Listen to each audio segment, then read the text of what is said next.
Hello दोस्तों, welcome back to LR chemistry YouTube channel. Chemistry की रंगीन दुनिया में आपका स्वागत है। केमिस्ट्री के इस चैनल में मिलेंगे आपको केमिस्ट्री के अमेजिंग से क्वेश्चन, उनको सॉल्व करने के लिए धमाकेदार ट्रिक्स और कुछ विजुअलाइजेशन के साथ अमेजिंग से इफेक्ट। तो यदि दोस्तों इन सभी चीज़ों की रिक्वायरमेंट है तो प्लीज़ मेरे चैनल को सब्सक्राइब कर लीजिए और बेल आइकन को तोड़ ही दीजिए ताकि मेरे आने वाले सभी वीडियोस इनकी नोटिफिकेशन आप तक पहुंचती रहे। और साथ ही साथ आप जो है जो मैं डेली बेस में 8 बजे जो वीडियो लाया करता था, अब आपको डेली अब उसी टाइम पर वीडियो मिलेंगे। काफ़ी समय से मैं किसी पर्सनल रीजन की वजह से जो है मैं वीडियो नहीं लाया करता था आपके लिए, लेकिन अब आपके लिए जो लेक्चर सीरीज है थर्मोडायनेमिक्स चैप्टर 6 अपना चल रहा था वो अब रेगुलर बेस पे आएगा। तो आइए अब हम स्टार्ट करते हैं। तो अब आप जो है अपना टाइम नोट कर लीजिए, बस इतना कहना है मेरा। तो आइए अब हम, जैसे कि आप जानते हैं कि हमने जो तंत्र निकाय इसमें इन तंत्र निकाय यानी कि सिस्टम्स के बारे में जानकारी निकाल ली थी। उसके साथ साथ हमने जो इंटरनल एनर्जी यानी कि आंतरिक ऊर्जा के बारे में जानकारी ले ली थी, आंतरिक ऊर्जा में परिवर्तन। लेकिन जैसे ही आंतरिक ऊर्जा में परिवर्तन की जानकारी ली, तब हमारी बारी आई है कि अब हम तो जो इस चैप्टर के में जो मुख्य भाग है वहाँ अब हम प्रवेश कर सकते हैं। प्रवेश करेंगे तो सबसे पहले आपको बता दिया जाए कि अब हम बात करेंगे लॉस ऑफ थर्मोडायनामिक्स, उष्मागतिकी के नियम के बारे में बात करेंगे। थर्मोडायनामिक्स, ये इतना भाग आपका ये उसका है। अब यहाँ पे इसको हिंदी में बोलना चाहें हम, उष्मागतिकी के नियम, उष्मा गतिकी के नियम। मुझे कमेंट में हमें मिला था कि कमेंट आया था कि जो है आप सर जो है वर्ड छोटे बनाते हैं, तो वर्ड छोटे बनाते लीजिए, अब आपके लिए वर्ड भी बड़े बन रहे हैं। तो आइए, तो जैसे कि इसमें सबसे पहले हम बात करेंगे फर्स्ट लॉ की। फर्स्ट लॉ, इसका सीक्वेंस कुछ यानी किस सीक्वेंस में दिया गया था। फर्स्ट लॉ, प्रथम नियम, प्रथम नियम। देन सेकेंड लॉ की बात की गई थी,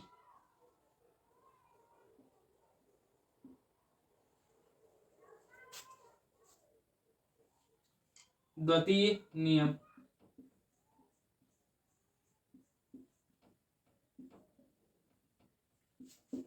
फिर आया था तृतीय नियम, थर्ड लॉ। क्या है मेरा जो मुख्य उद्देश्य होता है हिंदी मीडियम को, इस वजह से आपको हिंदी मीडियम का भी बता दिया जा रहा है। तृतीय नियम एंड लास्ट वन, इसके बाद आया था जीरोथ लॉ। वैज्ञानिकों को पता नहीं क्या सूझा, कैसा क्या हुआ, तो उन्होंने इसके बाद दे दिए जीरोथ लॉ, शून्यवा नियम।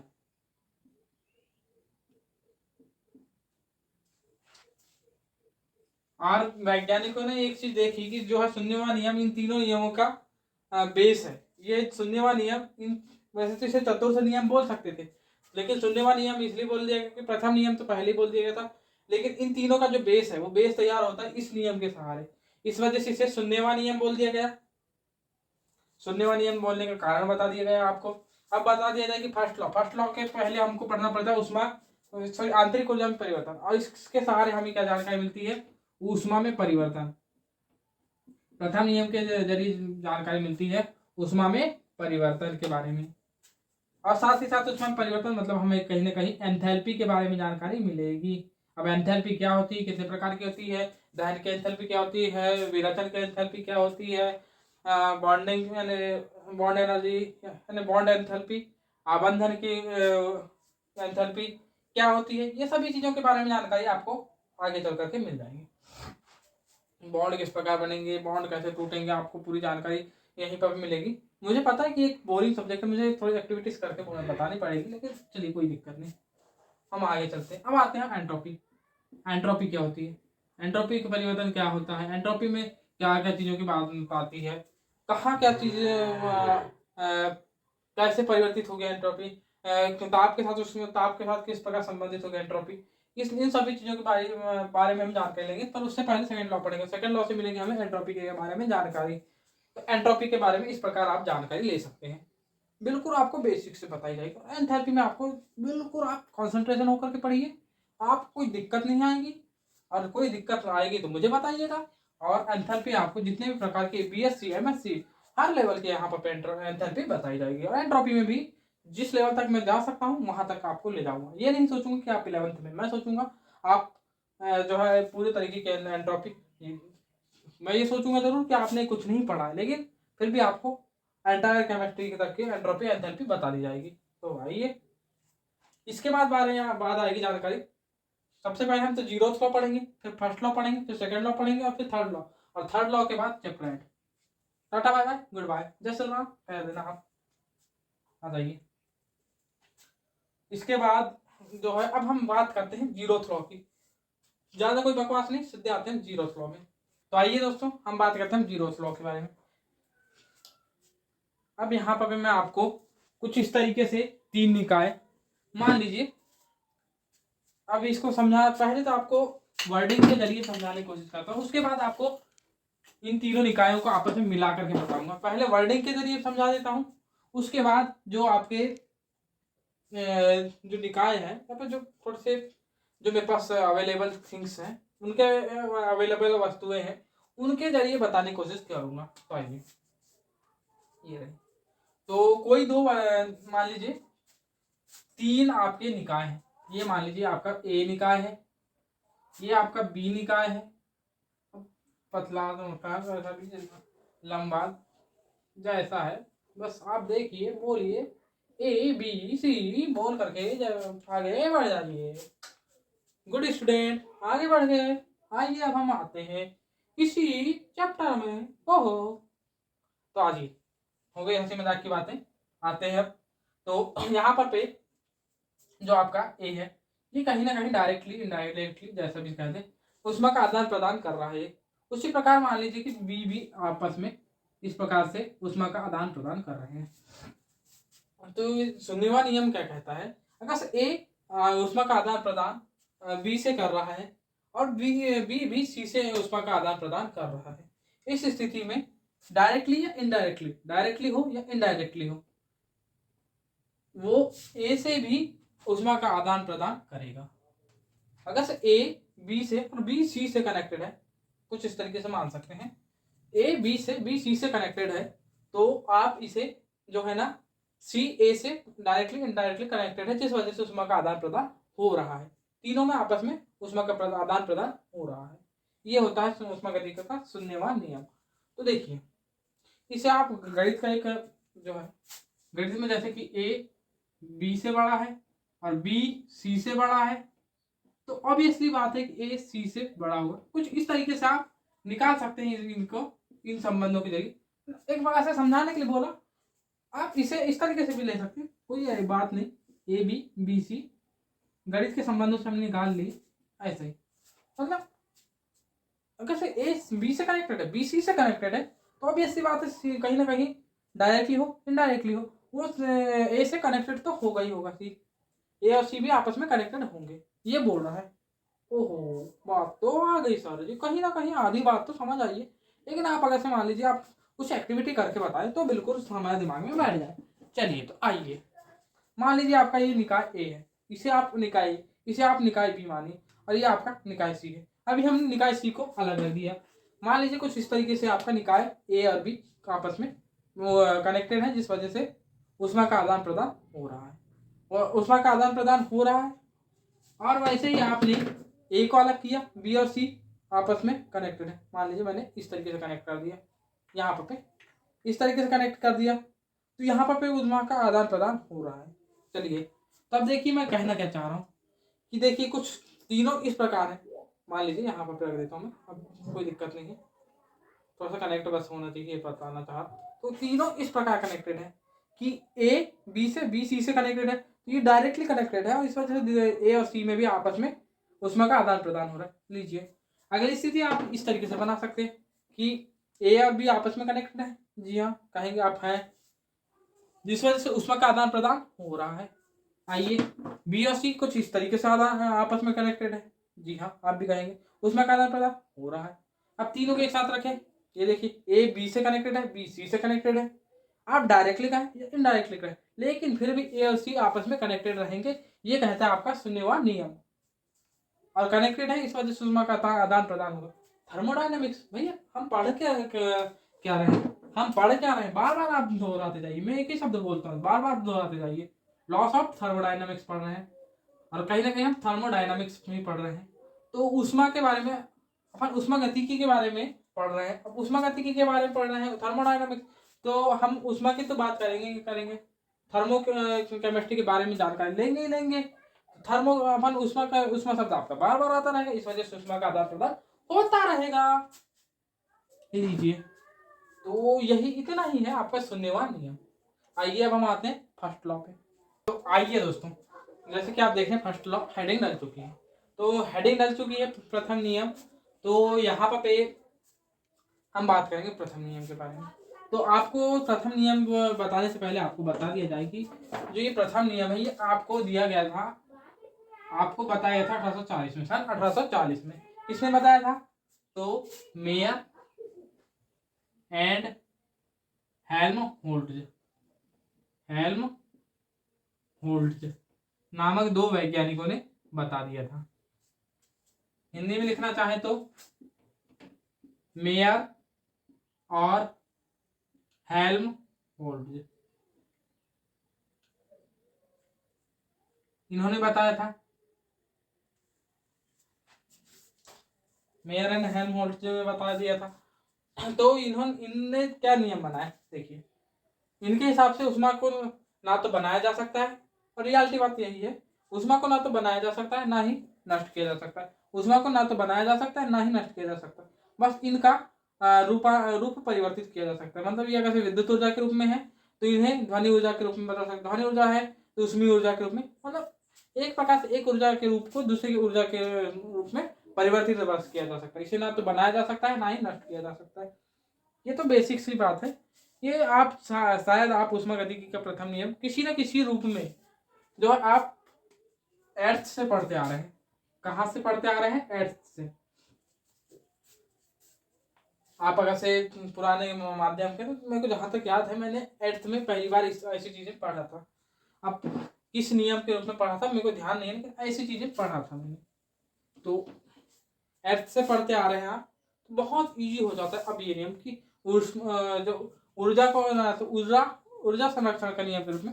वैसे इसको आप ऊष्मा भी कह सकते हैं, ऊर्जा है ऊष्मा। तो यहाँ में ऊर्जा, शायद यहाँ ऊर्जा ही शब्द आपके बुक में यूज किया गया है। अब देख लेते हैं, शब्द ऊर्जा यूज किया गया है, ऊष्मा ऊर्जा, जी हाँ ऊर्जा शब्द बिल्कुल बोला ही था। आप इंग्लिश में बोलना चाहे energy can not be destroy, sorry मेरे को ध्यान नहीं आ रहा है बनाना। We cannot make energy and cannot be destroy it. Only we converted one form energy to another form.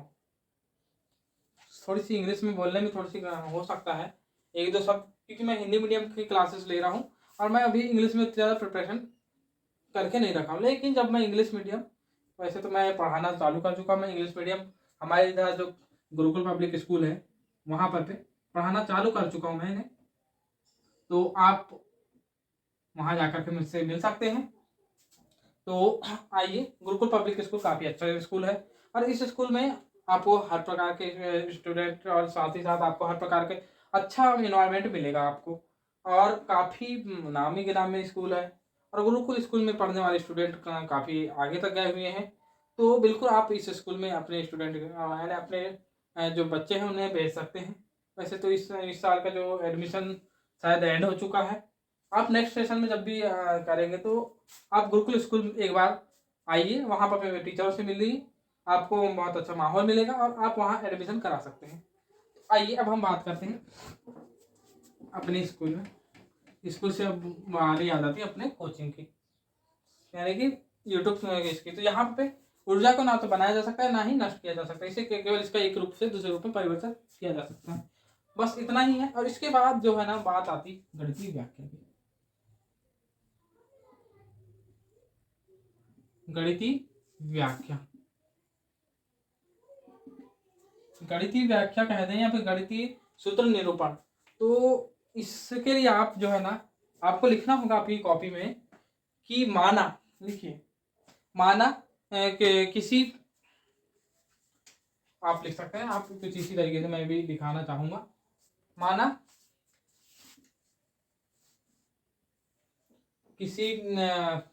किसी निकाय की प्रारंभिक आंतरिक ऊर्जा U1 थी, प्रारंभिक आंतरिक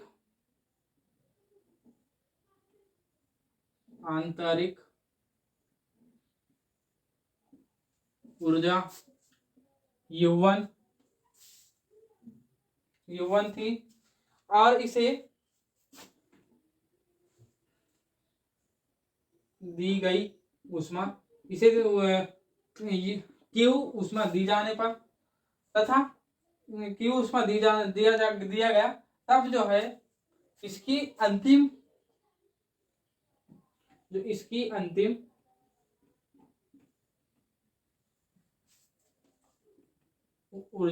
ऊर्जा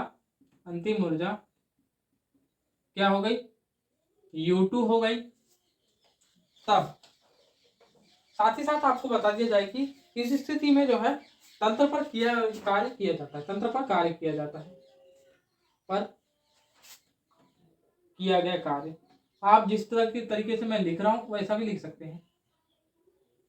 अब मैं बता दूं, तंत्र पर किया गया कार्य आपको बता दिया गया है, तंत्र पर किया गया कार्य हमेशा ऋणात्मक होगा, तंत्र पर किया गया कार्य हमेशा ऋणात्मक होगा। ये लीजिए, तो ये आ गया। कहीं ना कहीं यहाँ देखा जाए तो कहना क्या चाह रहा है लिख तो दिए, लेकिन इसे आप एक प्रकार से थ्योरी के रूप में लिखना चाहें तो कुछ इस तरीके से ले सकते हैं कि माना किसी तंत्र या निकाय की प्रारंभिक आंतरिक ऊर्जा U1 थी, जिसे Q ऊर्जा दिए जाने पर उसकी ऊर्जा में परिवर्तन होकर वह उसकी ऊर्जा U2 हो गई। ये जो है ऊर्जा आंतरिक ऊर्जा है, और इसके पश्चात उस पर तंत्र पर W कार्य किया गया। तब आइए, तब U2 बराबर U1 plus Q minus W, ये हो जाएगा। मतलब U2 आपकी जो अंतिम आंतरिक ऊर्जा है वो प्रारंभिक आंतरिक ऊर्जा एवं उस पर उसको दी गई ऊष्मा, मतलब एक प्रकार से आंतरिक ऊर्जा में जो परिवर्तन हुआ कहीं ना कहीं उसके बराबर, जो अंतिम आंतरिक ऊर्जा है बाकी ऊर्जाओं के योग के बराबर होगी। अब देखिए, ये भी उस जो है ना कार्य जो किया गया वो भी एक प्रकार की ऊर्जा ही है, कार्य को भी ऊर्जा का एक रूप माना गया है। मैंने बोला ना आपको कि ऊर्जा को सिर्फ उसका रूप परिवर्तन किया जा सकता है, वैसे इसको भी कार्य ऊर्जा कह सकते हैं आप। फिर उसके बाद ये उष्मा भी एक प्रकार की ऊर्जा है, उष्मीय ऊर्जा, नाम सुना ही होगा आपने, नाम तो काफी ही है, याद रखिए, नाम तो काफी ही है। तो आइए अब हम बात करते हैं, क्यों आपकी उष्मीय ऊर्जा है, U1 इसकी प्रारंभिक आंतरिक ऊर्जा थी और ये अंतिम आंतरिक ऊर्जा है।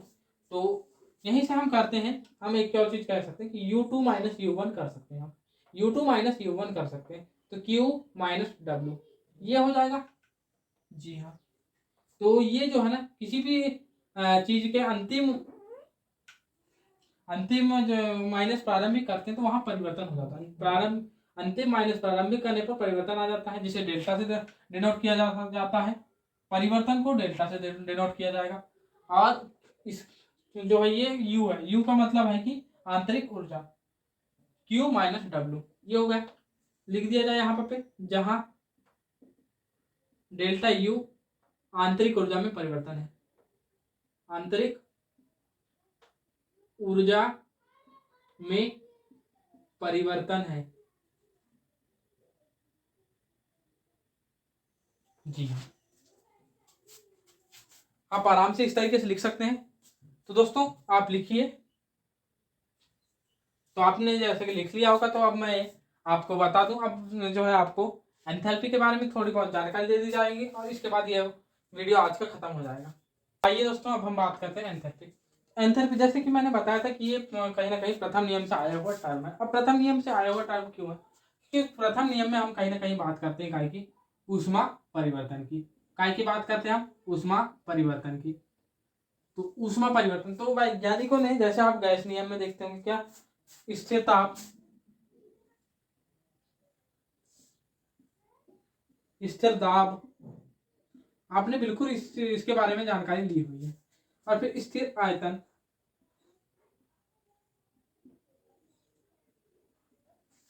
इस इन स्थितियों में वैज्ञानिकों ने ऊष्मा परिवर्तन की गणना करने की कोशिश की। तो उन्होंने स्थिर ताप और स्थिर आयतन पर जब उन्होंने इसकी गणना की कोशिश की, एंथैल्पी में तो मैं बता दूं आपको कि काफी ज्यादा प्रकार पढ़ने पड़ेंगे। इस वजह से मैं क्यों ना आपको जो स्थिर ताप पर जो होती, स्थिर ताप नहीं किसे कहना चाहिए, स्थिर क्यू वी और क्यू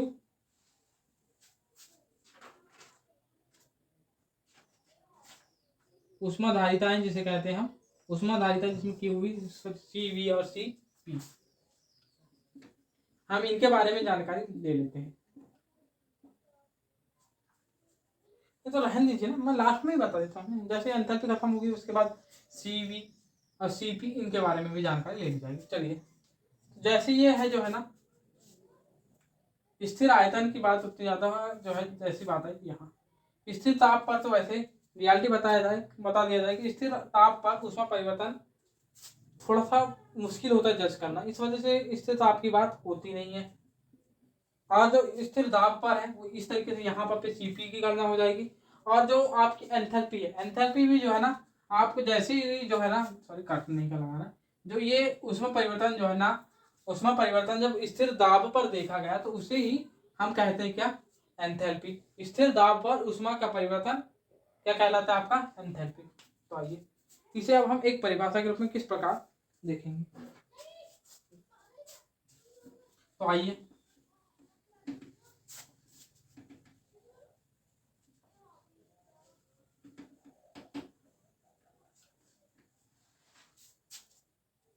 तो आइए दोस्तों, तो हम बात करते हैं एंथैल्पी। तो एंथैल्पी की परिभाषा जैसे आपको बता दी जाए कि किसी स्थिर आय सॉरी जब किसी स्थिर ताप पर सॉरी माफ कीजिए, बार बार थोड़ा भटक रहा हूं। किसी स्थिर दाब पर एक निश्चित इस तरीके से किसी स्थिर दाब पर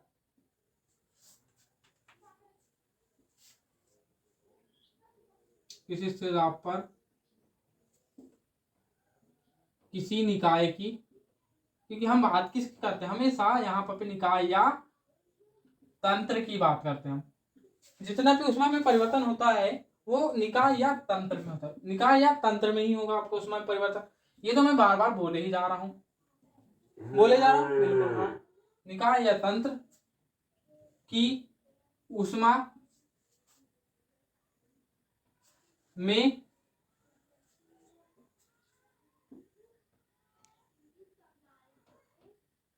परिवर्तन एंथैल्पी कहलाता है।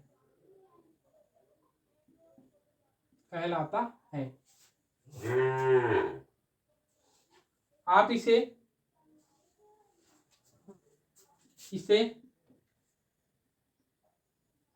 और आपको बता दिया जाए एंथैल्पी में परिवर्तन, सॉरी एंथैल्पी नहीं कहलाता है, एंथैल्पी परिवर्तन कहलाता है। आप जो है ना इसे डायरेक्ट एंथैल्पी, मैं बता दूं एंथैल्पी परिवर्तन, और अपन इसी के साथ थोड़ी सी छोटी मोटी जानकारी देना प्रेफर करूंगा। तो आइए आपको बता दिया जाए कि जो है आप डायरेक्ट ऊर्जा तो जैसे तैसे निकाल सकते हैं, जैसे ही आप ऊष्मा की बात करेंगे तो डायरेक्ट ऊष्मा यानी कंफर्म ऊष्मा निकाल नहीं पाएंगे आप। एक तो आप ऊष्मा में परिवर्तन ही निकालेंगे, हमेशा ऊष्मा में परिवर्तन ही निकालेंगे। तो ऊष्मा में परिवर्तन ये भी एक प्रकार की ऊष्मा है, तो इसके में भी आप परिवर्तन ही निकाल पाएंगे। इसके एग्जैक्ट वैल्यू ज्ञात करना मुश्किल है, वैसे ज्ञात कर सकते हैं, ऐसी बात नहीं कि ज्ञात कर नहीं सकते, लेकिन फिर भी एग्जैक्ट वैल्यू ज्ञात करना थोड़ा मुश्किल होता है। तो ये आएगी बात। और इसे आपको बता दिया जाए, इसे एंथैल्पी को आप एच से डिनोट करेंगे, तो जो कि ये बता दिया गया कि इसे एच से डिनोट कर लेंगे आप। एच से। अब इसे एच से कर रहे हैं, लेकिन हम बात क्या करते हैं, परिवर्तन की बात करते हैं, इसी वजह से इसे डेल्टा एच से प्रदर्शित किया जाता है, प्रदर्शित किया जाता है।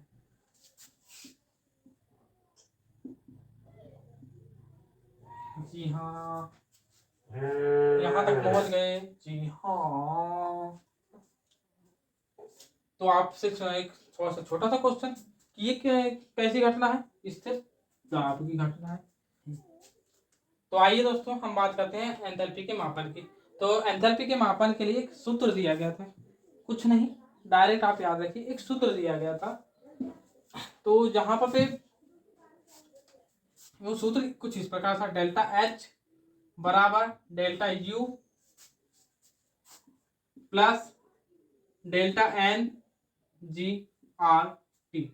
अब बता दीजिए, आइए अब हम, तो ये आपका क्या हो जाएगा, एंथैल्पी परिवर्तन, एंथैल्पी परिवर्तन। ये आपका आंतरिक ऊर्जा में परिवर्तन है।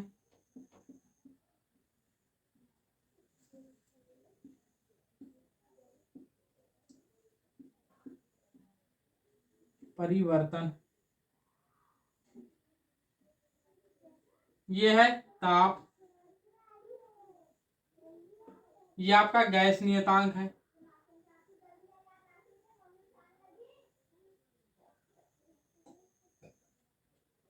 और ये जो है आपके गैसीय अणु में, गैसीय अणु की संख्या में परिवर्तन, की संख्या में परिवर्तन।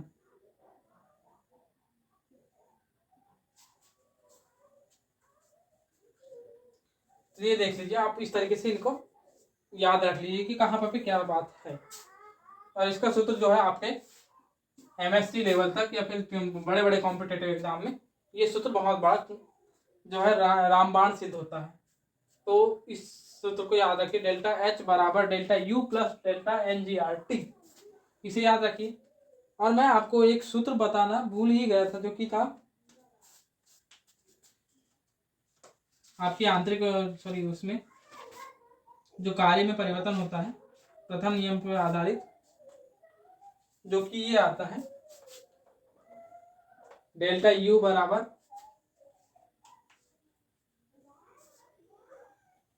Q minus P del V. क्या है यहाँ पर, मैं इसलिए बार बार देखा मैंने, क्योंकि जो है फिजिक्स में जो है ना, ये कहीं ना कहीं जो है बदल जाता है, थोड़ा सा प्लस माइनस का थोड़ा सा डिफरेंस आता है। तो वही फिजिक्स और केमिस्ट्री में कैसे क्या, अब क्या डेली इंसान को जो है फिजिक्स केमिस्ट्री ये चीज़ों को थोड़ा सा इंटरेस्टेड रहना पड़ता है, इस वजह से थोड़ा सा कन्फ्यूजन हो गया था, लेकिन मुख्य रूप से सूत्र यही है। तो मैं आपको जो अगली क्लास होगी उसमें जो इसका प्लस इसका आपस में जो इन दोनों का आपस में आप जोड़ते हैं तो भी आप जोड़ सकते हैं। तो अगर इन्हें आपस में जोड़ेंगे तो डेल्टा एच बराबर Q minus P del V plus delta N G R T, कुछ इस तरीके से जोड़ सकते हैं। वैसे बहुत कम जगहों पर भी इन दोनों के इंटर रिलेटेड क्वेश्चन आएंगे, और सही विकल्प में भी आपसे डायरेक्ट ऐसे तो पूछेगा नहीं, याद रखिए। और वैसे भी आपको बता दिया था कि ये एक दूसरे के ऊष्मा में परिवर्तन ही वाली बात आ जाती है, तो ये इस तरीके से आपस में कनेक्ट भी नहीं हो पाएंगे। पहली बात, ये आपस में कनेक्ट भी नहीं हो पाएंगे क्योंकि ये एक अलग ऊष्मा है, ये अलग ऊष्मा है, तो ऊष्मा ऊष्मा होती है, इस वजह से आपस में कनेक्ट नहीं हो पाते। तो ये आपस में कोई कनेक्शन नहीं है इन दोनों का। ये अलग ऊष्मा में परिवर्तन है, ये एक अलग ऊष्मा में परिवर्तन है, और ये एक अलग ऊष्मा में परिवर्तन है, इस वजह से ये आपस में कनेक्टेड नहीं है, इंटरकनेक्टेड। तो जहां पर ये आयतन में परिवर्तन है, ये स्थिर दाब है, कोई एक जिस दाब पर प्रक्रिया की जा रही है, ये वो वाले उष्मा है जो कि जो उसको दी गई उष्मा है, ये तो आपको बता दिया गया था।